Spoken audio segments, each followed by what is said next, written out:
gostaria de meditar na palavra de Deus lá em 2 Samuel, capítulo 18, versículo 33. 2 Samuel, capítulo 18, versículo 33. Diz o seguinte, a palavra de Deus. Então, vou esperar. Eu ouvi alguém que falou para esperar, eu espero. 2 Samuel 18, 33. Vou contar uma historinha para vocês que eu vi essa semana, tá bom? Sobre uma colher. O pastor foi convidado no fim do ano para comer a ceia de Natal na casa de uma família. E aquela alegria, né? Aquela comilança grande. Aí acabou a ceia, a empregada da casa vai para a mulher, para a dona, e fala assim: olha, está faltando uma colher de sobremesa de prata. Puxa, do meu faqueiro de prata especial, foi você? Não, não foi, eu estou dizendo que está faltando. Quem será que foi? Bom, só tinha um convidado na casa, o pastor e a esposa. Deve ter sido o pastor. Mas eles ficaram com medo, né? Como vai falar que o pastor roubou uma colher de prata, né?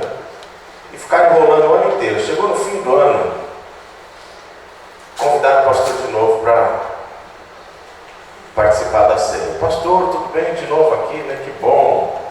Pastor, o que o senhor mais gosta nessa vida? Ele falou: de sobremesa. De sobremesa? É sobremesa. Tá bom. E outras coisas que o senhor mais gosta? Eu gosto de dinheiro? Não, eu gosto da palavra de Deus. Pastor, eu também gosto da palavra de Deus. Minha Bíblia está sempre ali. Pois é, pastor, na verdade, a gente queria conversar com o senhor uma coisa. O ano passado, quando o senhor veio, sumiu uma colher de sobremesa. O senhor não pegou a colher de sobremesa? Eu não, eu deixei dentro daquela Bíblia ali que você disse que gosta. Então, coitado da colher, né? Ficou o ano inteiro lá dentro. Então não demora para achar 2 Samuel não, que eu vou achar que a sua colher está dentro da Bíblia. Vamos lá. Diz o seguinte a palavra de Deus. Então o rei abalado subiu ao quarto que ficava por cima da porta e chorou. Foi subindo e clamando: meu filho Absalão, meu filho Absalão, quem me dera ter morrido em seu lugar. Absalão, meu filho. Absalão foi um dos filhos de Davi. Davi não teve poucos filhos. Ele teve, pelo menos na palavra de Deus, dá o nome de 20 filhos diferentes. 20 filhos que Davi teve com 5 mulheres diferentes. Pastor, que coisa, né? Mas no Antigo Testamento os reis tinham concubinas e tal. Isso não significa dizer que Deus aprovava essas circunstâncias, tá bom? Mas é interessante observar que Davi, na palavra de Deus, ele tem um título dado por Deus. Como que Davi era chamado? O homem segundo o coração de Deus, né? Isso está lá no Novo Testamento. Mas é interessante a maneira como Davi se tornou homem segundo o coração de Deus. O povo escolhe Saul, o rei que antecedeu Davi. O povo queria um rei, porque eles olhavam para os outros povos. Todos os outros povos possuíam reis e o povo de Israel não possuía. Eles não entendiam que o rei deles era o próprio Deus. Eles não precisavam de um homem com coroa na cabeça para dizer o seguinte: olha, agora nós temos quem mande em nós. Porque eles tinham Deus, eles não precisavam disso, mas eles lutaram com Deus para que Deus desse um rei para eles. E eles escolheram Saul. A palavra de Deus diz que Saul era um homem formoso. E muitas vezes nós escolhemos aquilo que nós tanto desejamos pelos nossos olhos, pela aparência, sem olhar para o coração, sem entender, né, o teor, né? E Saul ele foi escolhido dessa maneira. Ele foi alguém que no início caminhou bem com Deus, mas depois se tornou um renome segundo a palavra de Deus, tinha que tocar harpa para ele ficar um pouco tranquilo na sua loucura, né? Porém, quando já no final do seu reinado, Deus diz ao profeta Samuel: olha, vá à casa do meu servo Jessé, porque lá você vai encontrar um dos seus filhos e ele será o meu rei, o rei segundo o meu coração. E aí Samuel vai, e aí tem aquele desfile todo, né? A primazia sempre era do primogênito. Então o filho mais velho compareceu diante de Samuel, e Samuel falou: olha, não é esse, não senti nada, Deus não falou nada. Tá bom, chama o próximo. E vai o segundo, nada. Vai o terceiro, nada. O quarto, o quinto, o sexto, nada. E aí então Samuel diz a Jessé: escuta, não tem outro filho? Tem o último, não, Davi. Tadinho, está lá no meio das ovelhas, ele cuida das ovelhas da nossa casa. Chama ele, não tem outro, vamos lá. E quando Davi entra na presença de Samuel, Deus diz: é este. Por isso ele foi o homem segundo o coração de Deus, porque Deus o escolheu, Deus o elegeu para ser rei sobre Israel. E a vida de Davi desde o início não foi fácil. Mesmo antes de se tornar rei, já ali pelejando, lutando, né, com o gigante filisteu Golias, e depois outras batalhas, ele, além de ajudar o seu exército, ou o exército do seu povo nas batalhas, ele tinha que tomar muito cuidado com o rei que ainda era o rei sobre Israel, Saul. Até um ponto em que Saul se enche de ira, de raiva, de inveja, e passa a perseguir Davi, e Davi foge. Saul tem o final da sua vida trágico, e aí finalmente Davi é entronizado sobre a tribo de Judá. Mas um dos filhos de Saul se autoproclama rei sobre Israel. E ainda por quase 3 anos, Davi ele tem essa crise de ser rei, mas não rei de todos. Até que Deus ele cumpre o seu propósito e coloca Davi como rei sobre todo o povo de Israel. E aí é interessante, queridos, a maneira como a gente percebe na palavra de Deus guiando a Davi. Os seus primeiros atos como rei foram atos majestosos. Davi, ele de fato ia à guerra em nome de Deus, e mesmo com um exército mal armado, menor do que os outros inimigos, Davi se sagrava vencedor, vitorioso. Deus então diz assim: olha, agora chegou a hora de você encarar os jebuseus de frente, e você vai entrar em Jerusalém, e você vai levar a arca do concerto para Jerusalém, e ali haverá a oportunidade de todo o povo agora se achegar a mim. E Davi faz tudo o que Deus ordena. E aí lá no capítulo 7 de 2 Samuel, no final, a partir do versículo 18, Davi ele faz uma oração, queridos, incrível a Deus, porque ele está conectado com Deus, ele está muito próximo de Deus. E aí ele diz no capítulo 7, no versículo 18, o seguinte: quem sou eu, ó Senhor soberano, e o que é a minha família, para que me trouxesses a este ponto? Davi ele está reconhecendo aqui no capítulo 7 o quão miserável ele era, o quão pequeno ele era, mas a bênção de estar nas mãos do Senhor. E ele, no desenvolvimento do texto até o final do capítulo 7, na sua oração, porque isso aqui é uma oração, ele lembra a Deus de várias coisas, da fidelidade do Senhor, mas ele lembra também das promessas de Deus. Senhor, o Senhor prometeu que agora o trono seria meu, e os meus filhos, a minha descendência seria preservada, para que o meu trono fosse sempre ocupado pela minha família, né? E aí no final ele termina dizendo assim: olha, bendito será a família do teu servo. É assim que ele termina esta oração no capítulo 7, depois você pode conferir.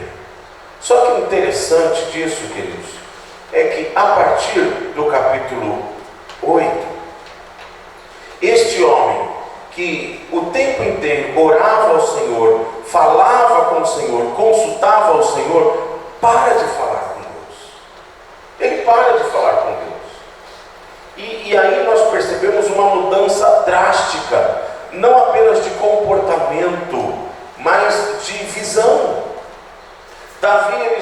já está levado pela ideia de que o poder que ele tinha era dele mesmo. Essa fama de herói era porque talvez, quem sabe, ele fosse bom. Isso acontece conosco, queridos, volte e meia. Quando tudo começa a dar certo em nossas vidas, o que a gente fala primeiro? Ou o que a gente pensa? Às vezes a gente não tem coragem de falar, mas a gente pensa: puxa, como eu sou bom, não é? Como está dando tudo certo, né? Todo mundo me elogia, todo mundo está gostando. A gente tem esses riscos. Há muitos sentimentos do coração do homem que o levam à perdição. E você se achar alguma coisa é você contar os dias para a sua queda. E foi exatamente isso que aconteceu no coração de Davi. Ele começou provavelmente se achando bom, parou de falar com Deus, e aí ele estava pronto para uma queda. E aí, queridos, lá no capítulo 11, a palavra de Deus diz que na época em que os reis acordavam cedo para ir à guerra, Davi levantou depois do almoço. Está vendo, você que gosta de dormir até tarde? Preste atenção no capítulo 11, que isso nunca dá certo. Mas não é só a questão de dormir até tarde, não, mas é a questão de se descuidar das coisas de Deus. A questão de você se descuidar do seu relacionamento com Deus. Davi, ele vai até o terraço do seu palácio, e dali ele enxerga uma mulher formosa aos seus olhos, numa casa vizinha, Batseba. Ele dá ordem então àqueles que estavam ali servindo a ele, e diz assim: olha, eu quero aquela mulher, me traga. E aí um dos seus servos disse assim: aquela mulher é a esposa do general do teu exército. Mas Davi não se contém. Isso não faz com que ele repense. Por quê? Porque ele está longe do Senhor.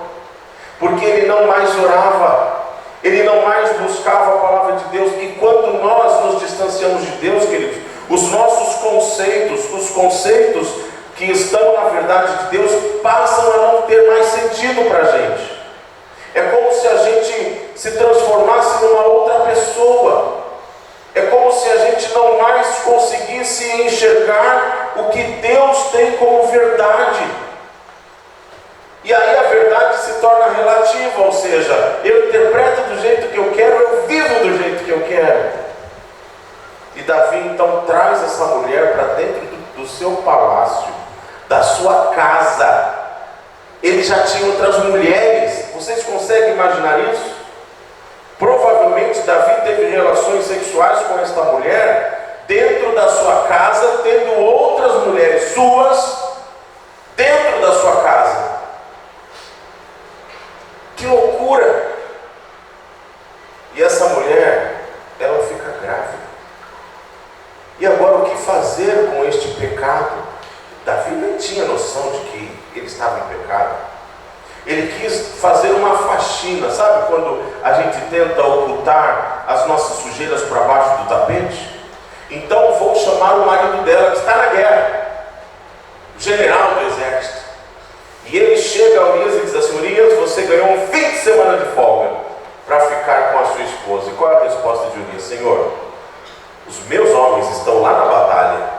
Como eu teria coragem de me deitar com a minha esposa?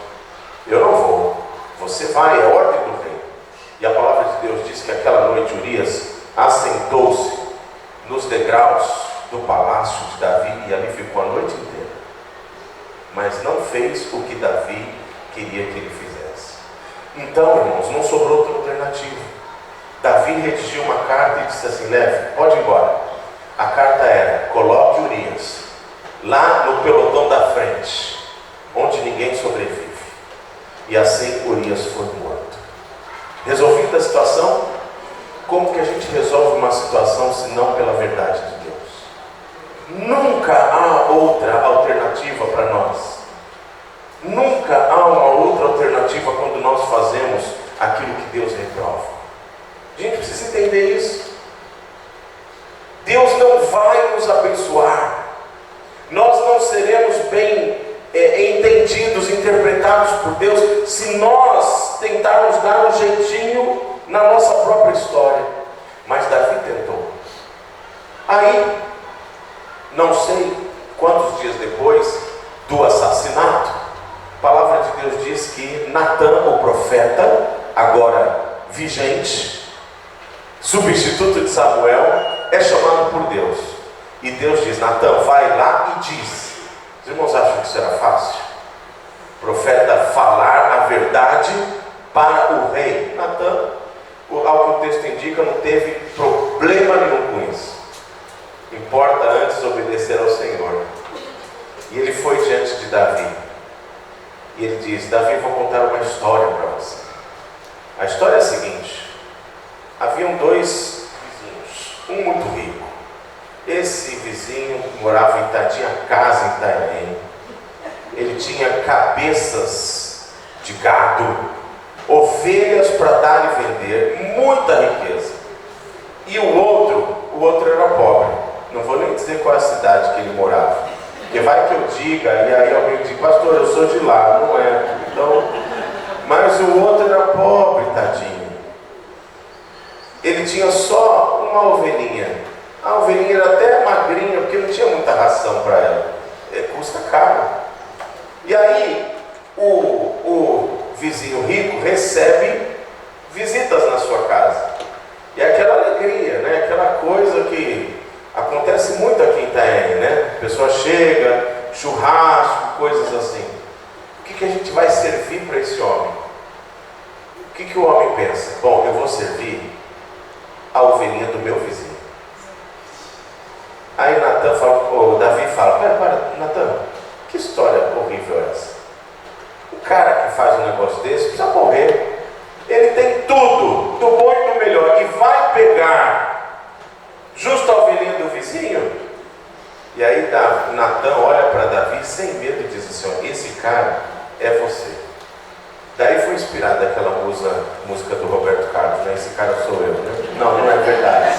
Não é verdade. Mas esse cara é você, Davi. E Davi, naquele momento, ele se prostra diante do Senhor.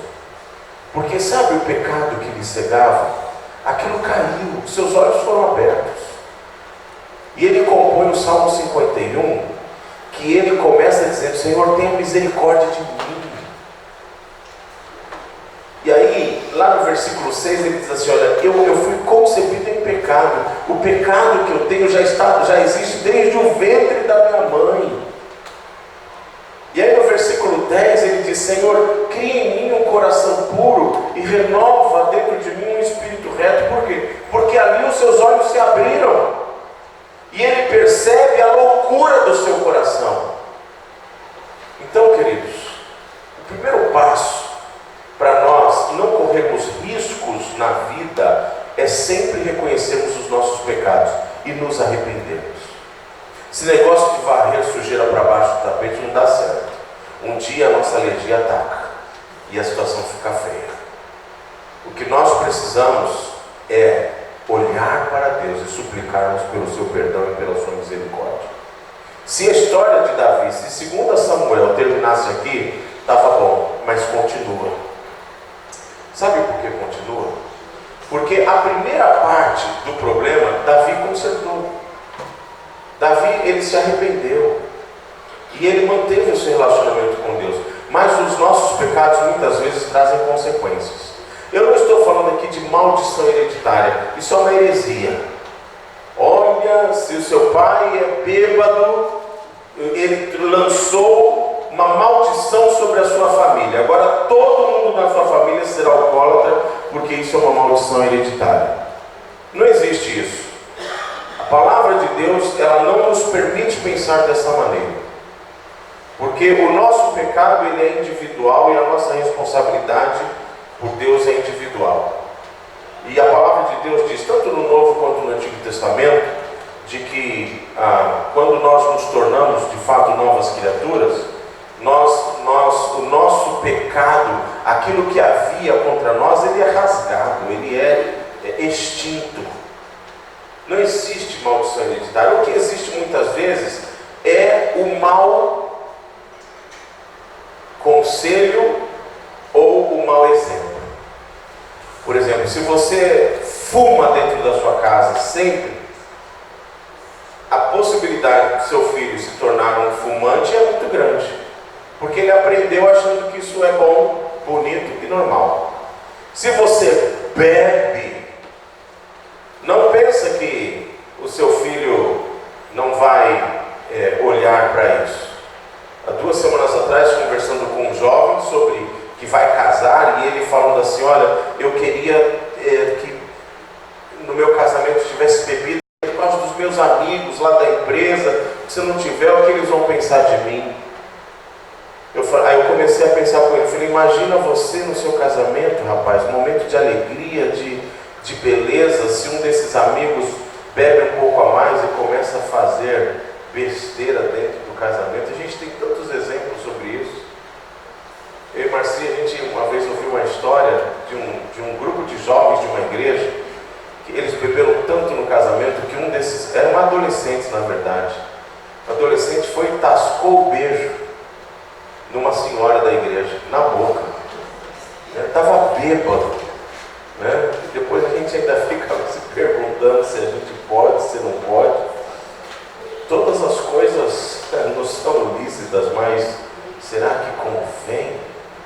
É pelo exemplo que nós muitas vezes ensinamos. Isso é discipulado. E eu creio, queridos, que a partir do capítulo 13 a gente começa a perceber que Davi, ele se consertou com Deus, mas as consequências do seu pecado e provavelmente a falta de contato com os seus filhos naquele momento ocasionou muitas desgraças na vida dele. Gente, Davi perde 3 filhos. Ele enterra 3 filhos. O primeiro, óbvio, a desgraça lá, o bebê que Batseba concebeu, o primeiro, né? Morto. Agora os outros. Essa história que eu li aqui de Absalão foi o episódio mais triste da vida de Davi. No capítulo 13, logo em seguida ao pecado de Davi, a palavra de Deus diz que Aminon, que era um dos filhos de Davi, ele está lá triste, deitado na cama. E um amigo, porque, gente, amigo ruim aparece mais do que amigo bom. E esse amigo ruim, ele chega para Aminon e fala o seguinte: o que está acontecendo, Aminon? Está aí deitado, triste? Sabe o que é meu coração? Eu estou apaixonado pela minha irmã Tamar. E na cabeça desse amigo ruim, não tinha nada de errado. Olha, você faz o seguinte, vamos armar um plano. Você se finge de doente. E aí você chama o seu pai, Davi. E Davi vem e você fala assim: pai, eu queria que o Senhor pedisse para minha irmã Tamar fazer bolos aqui em casa, porque eu estou doente. E eu estou com vontade de comer bolo. Ah, mas eu mando buscar na padaria. Não, tem que ser da minha irmã Tamar. E outra, ela tem que fazer aqui em casa, na minha cozinha. E Davi não viu nada de errado nisso, porque ele não convivia com seus filhos. Talvez ele não tivesse tempo para eles, porque ele era rei, tinha muita coisa para fazer. E aí então a palavra de Deus diz que Davi determinou: Tamar, vá lá fazer bolinho para o seu irmão que está do banho. E Tamar chegou na casa dele e fez o bolo. E quando ela foi servir, Aminon agarrou a sua meia-irmã e a violentou. E quando ele terminou o ato, diz a palavra de Deus que ele criou uma repulsa. Ele expulsou ela de casa. Vai embora. E ela falou: não, agora a gente precisa consertar essa situação. Vamos falar para o papai, porque ele vai dar um jeito nisso. Você fez errado, mas agora alguma coisa tem que ser feita. Vai embora daqui. E a palavra de Deus diz que Tamar, ela sai pela rua rasgando a sua roupa, gritando, louca, pelo que ela havia acabado de passar. Sabe o que Davi fez, gente? Vocês lembram o que Davi fez? Não lembram? Ele não fez nada. Sabe o que a palavra de Deus diz que ele deveria ter feito? É duro, hein? Mas um estuprador, ele deveria ser morto. Davi não fez nada.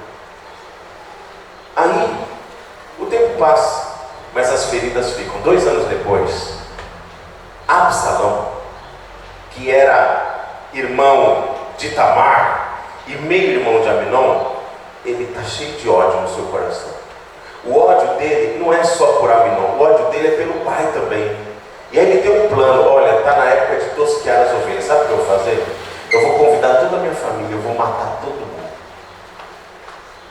De onde os irmãos acham que surgem essas tragédias do nosso mundo de hoje? De questões não resolvidas ou mal resolvidas. E aí diz a palavra de Deus que Absalão vai diante do papai. Papai, eu quero tosquear as ovelhas e quero fazer uma festa. Todo mundo lá. Davi fala assim: eu estou fora. Por que você está fazendo isso, Absalão?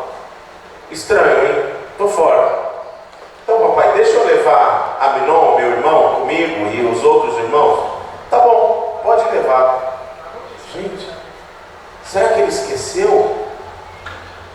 Ele esqueceu o que havia acontecido 2 anos atrás? Para encurtar a história, a palavra de Deus diz que Absalão mandou embebedar todo mundo. Mais uma vez a bebida. Todo mundo ficou bêbado na festa de família. E aí, quando estavam todos bêbados, Absalão mandou que se matasse Aminon e fugiu. Sabe o que Davi fez? Não lembram o que Davi fez? Ele não fez nada. O que se faz com o assassino no Antigo Testamento? Olho por olho, dente por dente. Mas Davi não fez nada. 2 anos depois, o tempo cura, tudo não cura? 2 tempos depois, 2 anos depois, Absalão manda um recado para Davi: papai, estou com muita saudade. Eu queria voltar para Jerusalém. Posso? Qual foi a resposta de Davi? Calma, não diga que foi nada, porque ele falou. Ele falou assim: olha, manda ele voltar, mas ele não vai morar na minha casa. Ele que vai morar numa outra casa. Pronto, resolveu o problema. É assim que a gente resolve os problemas de maneira equivocada. A gente inventa saídas que a palavra de Deus não nos dá. E aí, segundo a palavra de Deus, Absalão, ele vai e senta na porta de Jerusalém. Ainda hoje, a cidade antiga de Jerusalém tem muitas portas. Absalão senta numa delas e fica ali. Aí está chegando o povo de Itanhaém, que vai uma vez por ano a Jerusalém adorar o Senhor. O que você veio fazer aqui? Eu vim resolver um conflito que eu tenho com o meu vizinho. Vou pedir para o rei julgar entre eu e ele. Não. O rei não tem tempo para você, ele nem gosta de povo. Eu ajudo você. Meu pai não ajuda. E assim, em pouco tempo, Absalão, ele se torna muito querido. E ele forma um exército. Sabe para quê? Agora para matar o seu pai. E a palavra de Deus diz que Davi ele tem que fugir. E ele foge. Um exército pequeno, mas era um exército treinado. Absalão tinha um grande exército de homens não treinados. Mas Davi foge porque ele não quer o conflito. Ele diz na palavra de Deus: se eu ficar, será grande a desgraça para o povo, porque o meu filho vai matar o povo. E de fato, querido, sabe quantas pessoas morrem nessa fuga de Davi e o exército de Absalão atrás dele? Sabe quantas pessoas morrem? 20.000 pessoas. Esse é o preço do pecado. 20.000 pessoas. Chega num determinado local onde não há mais o que fazer. E Davi diz ao seu povo: agora é hora, gente. É hora do exército do meu filho ser morto. Mas por favor, poupem a vida do meu filho. Claro, havia amor no sentimento. Havia culpa no sentimento. Não sei, talvez um desejo de restauração. E Absalão, como filho de Davi, deveria ser poupado. No entanto, no final da batalha, a palavra de Deus diz que vem 2 homens em direção a Davi. Davi diz assim: bom, se tem 2, é o seguinte, a notícia deve ser boa. Ganhamos a guerra e Absalão está bem. aqui duas excelentes notícias. Duas? Opa, qual é a primeira? A guerra ganhamos. E a segunda? A segunda é que Absalão está morto. E aí então, Davi, ele grita, e foi o texto que nós lemos no início: Absalão, Absalão, meu filho Absalão. É o que nós lemos na palavra de Deus no capítulo 18. Quem me dera ter morrido em seu lugar, meu filho Absalão. Queridos, o que nós precisamos ter é a certeza de que nós estamos no caminho certo.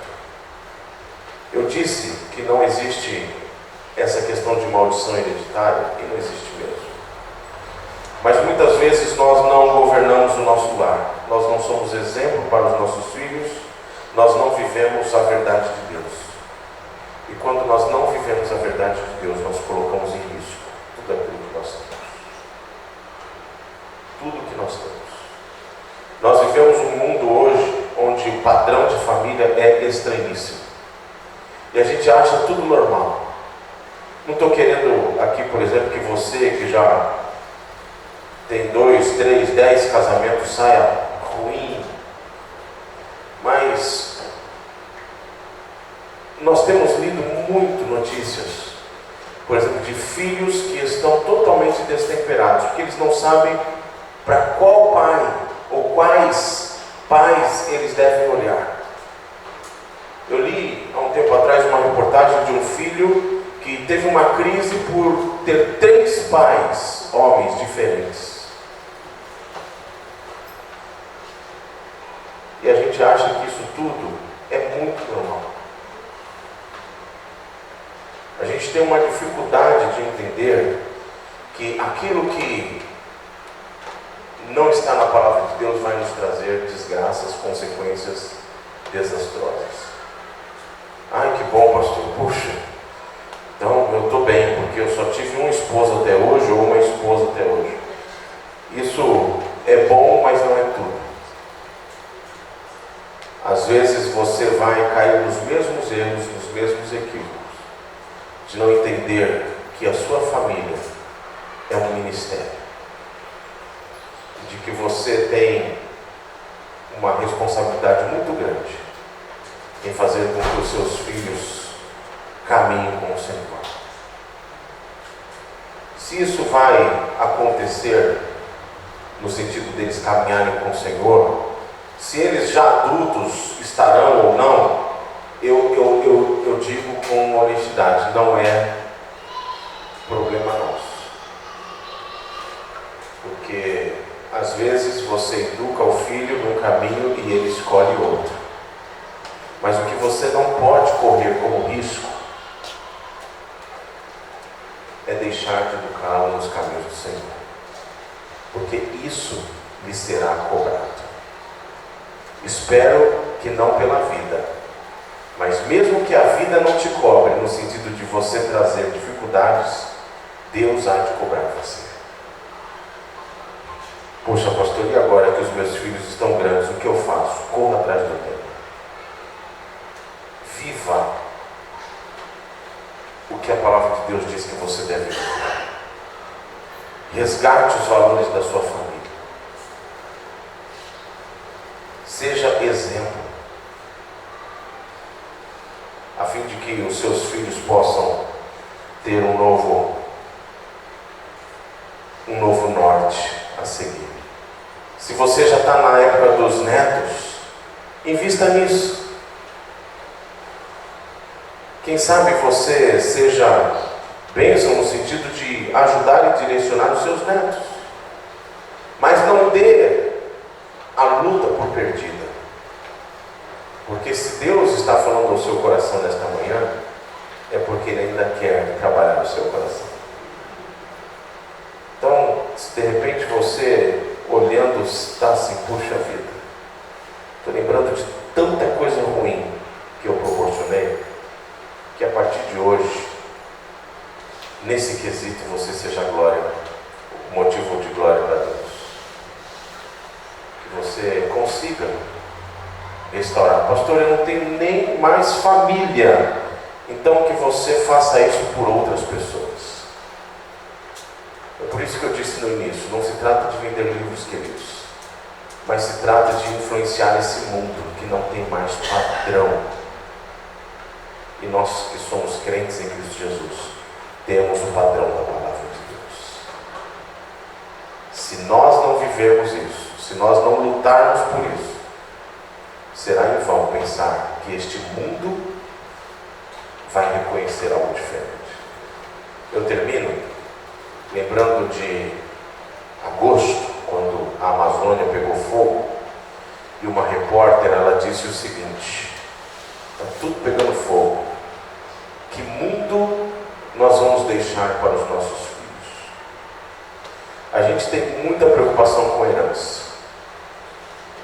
Tem pai que acumula imóveis e na cabeça dele é o seguinte: eu vou deixar um imóvel para cada filho. Vou deixar os meus filhos bem. Isso aí eu digo o seguinte, é uma preocupação razoável, mas não faça disso a sua missão aqui na terra. Porque deixar herança, gente, é muito complicado. Às vezes o que você vai ver, você não vai ver nada, mas às vezes depois da sua morte, né, os seus filhos vão brigar pela sua herança. E se você pudesse lá do céu olhar para baixo, você ia ficar desgostoso. Como no céu não tem tristeza, você não vai olhar o que os seus filhos estão fazendo. Mas, ao invés de deixar herança para os seus filhos, deixe bons filhos para esse mundo, porque isso é legado.